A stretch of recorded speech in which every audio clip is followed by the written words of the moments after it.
Ini ditulis ya. Ya. Judulnya Kisah Nabi dan Sahabat. Ya, kisah Nabi Muhammad.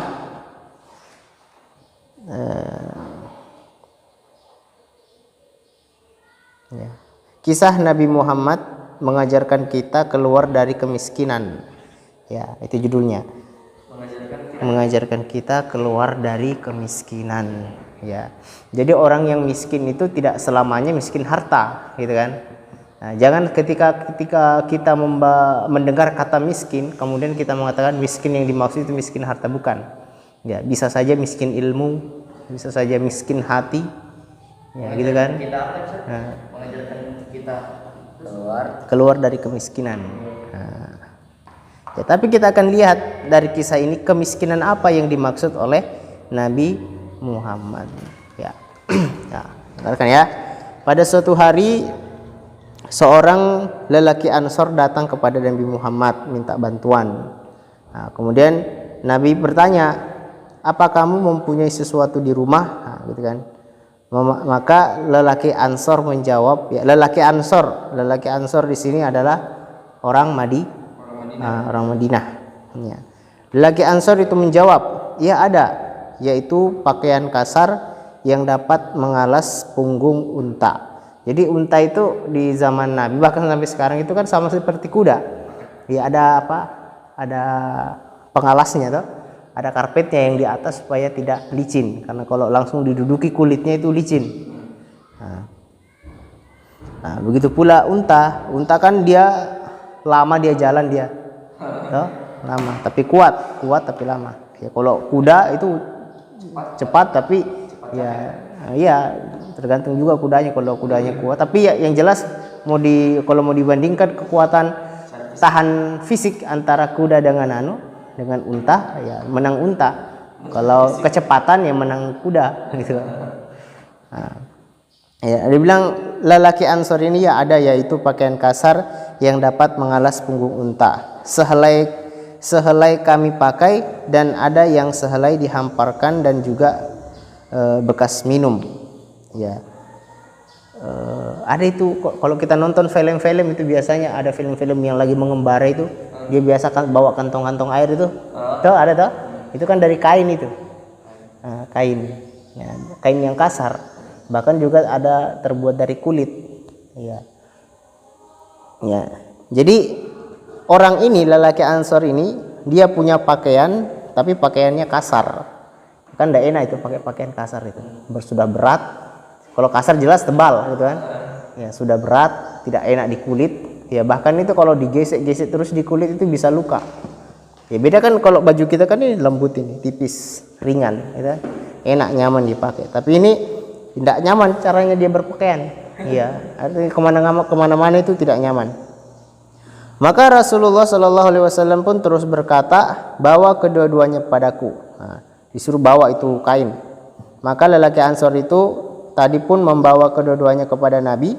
Lantas Nabi mengambilnya, lantas berkata kepada orang yang ramai, siapa yang mau membeli dua barang ini? Coba, barang yang sudah kasar, jelek, tidak layak pakai, dijualkan sama Nabi. Ya, Nabi jualkan gitu kan. Nah, kemudian ada seorang laki-laki menjawab, aku akan membelinya dengan 1 dirham. Ya, artinya pakai uang perak ini. Rasulullah pun berkata dan mengulanginya 2 atau 3 kali, siapa yang mau menawarkan 2 dirham? Ya, maka seseorang pun menjawab, saya mau membelinya dengan 2 dirham, artinya 2 kali lipat harganya. Nah, artinya ini pelelangan ya, tahu pelelangan? Dilelang, barang yang dilelang, artinya harganya itu semakin naik. Nah, itu salah satu. Jadi hukum lelang barang itu ada contohnya ya. Ada arahan, ada caranya dari Nabi. Sebenarnya ini bukan memang dari Nabi, tapi memang setiap negara itu pasti punya cara jual beli sendiri. Tapi ini juga Nabi Shallallahu Alaihi Wasallam gunakan, itu tandanya itu boleh dipakai. Artinya pelelangan itu boleh. Nah, seseorang pun menjawab, saya mau membelinya dengan 2 dirham. Nah, Rasulullah pun mengambil 2 dirham itu tersebut dan diberikan kepada lelaki Ansor tadi, lalu berkata, berilah makanan 1 dirham untuk keluargamu dan 1 dirham lagi kau gunakan untuk beli kapak dan bawa kepada aku itu kampak. Artinya 2 dirham kan? 2 dirham dihargai. 1 dirham di sana beli makan untuk keluargamu dan satunya lagi ya pergi sana beli kampak. Kemudian kampak itu bawa sini. Ya, artinya dikasih lihat dulu sama Nabi. Ya jangan sampai dia pergi beli yang lain gitu kan. Sebagai bukti karena kan sudah dijualkan sama Nabi dia punya baju. Padahal baju tidak bagus tapi harganya dikasih mahal hanya karena Nabi yang jualkan. Ya kalau orang yang lain yang jualkan ya jelas ya tidak segitu harganya, tidak ada yang mau. Kemudian lelaki Ansor itu pun pergi melaksanakan arahan Nabi dan memberikan mata kampak tersebut kepada Nabi. Ya, artinya besinya, ya kan belum ada kayunya. Rasulullah pun memasangkan dengan kayunya dan lalu ia berkata, ini Nabi ini. Nabi saking baiknya dia sudah dikasih kampak, oh sini saya pasangkan. Dipasangkan gagangannya kan, pegangannya dari kayu itu dipasangkan. Kemudian dikasih nih kapak, pergi sana cari kayu bakar. Aku tak mau melihat kamu di sini selama 15 hari. Ya, artinya disuruh pergi merantau selama 15 hari untuk pergi cari kayu bakar. Karena memang pada saat itu bahan bakar kan bukan bensin, bukan minyak tanah, toh? Bukan gas, tapi kayu bakar. Jadi kayu bakar di sana laku. Kalau sekarang mau jual kayu bakar ya paling tempurung kelapa itu, toh? Dijual di penjual apa? Di warung makan untuk dipakai bakar ikan. Jadi disuruh merantau selama 15 hari. Maka lelaki Ansor itu pun pergi mencari kayu dan menjualnya. Selepas 15 hari lelaki itu datang bertemu kepada Rasulullah Shallallahu Alaihi Wasallam dan di tangannya ada 15 dirham. Ya, jadi 15 hari dapat 15 dirham hasil dari penjualan kayu bakar. Rasulullah pun berkata, beli makanan, ya, beli makanan dan juga beli alat-alat dapur gitu kan. Kemudian beli pakaian. Sesungguhnya ini adalah lebih baik dari kamu, ya, daripada kamu meminta-minta, karena perbuatan minta-minta itu akan merusak wajah, bukan merusak terpotong, tersayat gitu. Akan tetapi akan menjadi direndahkan sama orang-orang, kan merusak wajah. Ya karena sudah dilihat satu kali pengemis. Nanti besok-besok dilihat orang rendah, gitu kan.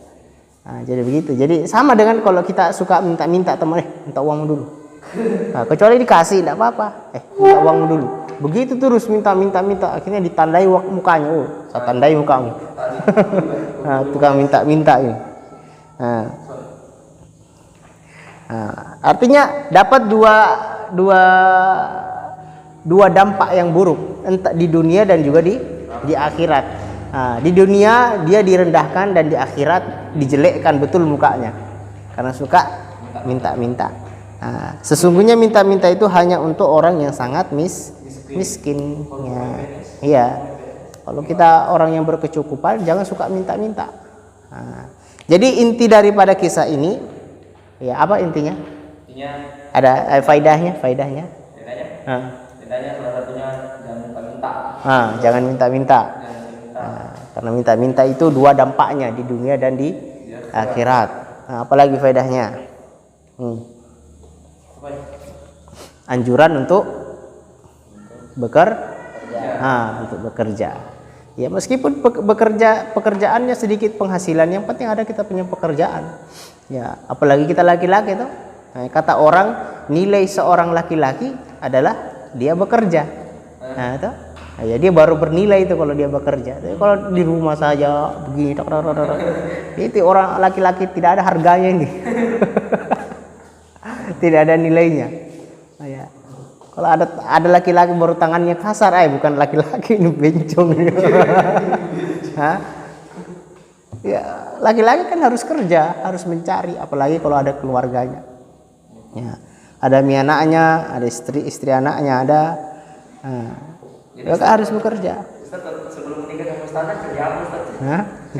Saya mengajar. Nah, jadi selama 15 hari.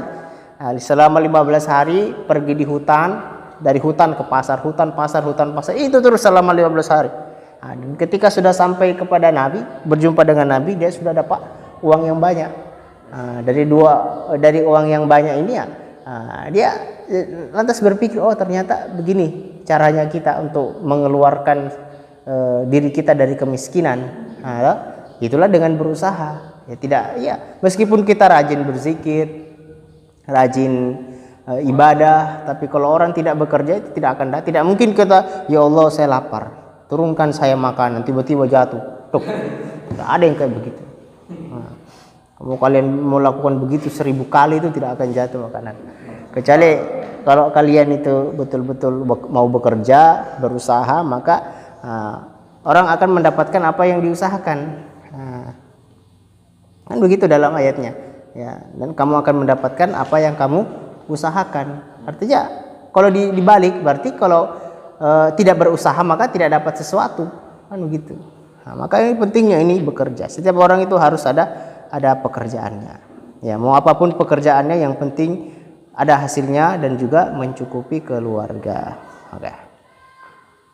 Nah, apa lagi faedah berikutnya? Apa faedah berikutnya? Ya. Untuk menghasilkan uang. Iya, orang berjuang memang menghasilkan uang. Ketika seseorang memiliki penghasilan, ya jangan dihabiskan. Nah, sisakan. Nah, setengah untuk makan, setengah untuk modal usaha, setengah untuk ditabung, kan bisa begitu. Nah, kalau misalkan penghasilannya kita masih sedikit, misalkan masih satu hari penghasilannya 100.000, 100.000 di 50.000 dipakai makan, atau dalam satu hari itu. Kemudian 50.000-nya pakai lagi modal usaha, apakah jual pulsa gitu, kan bisa begitu.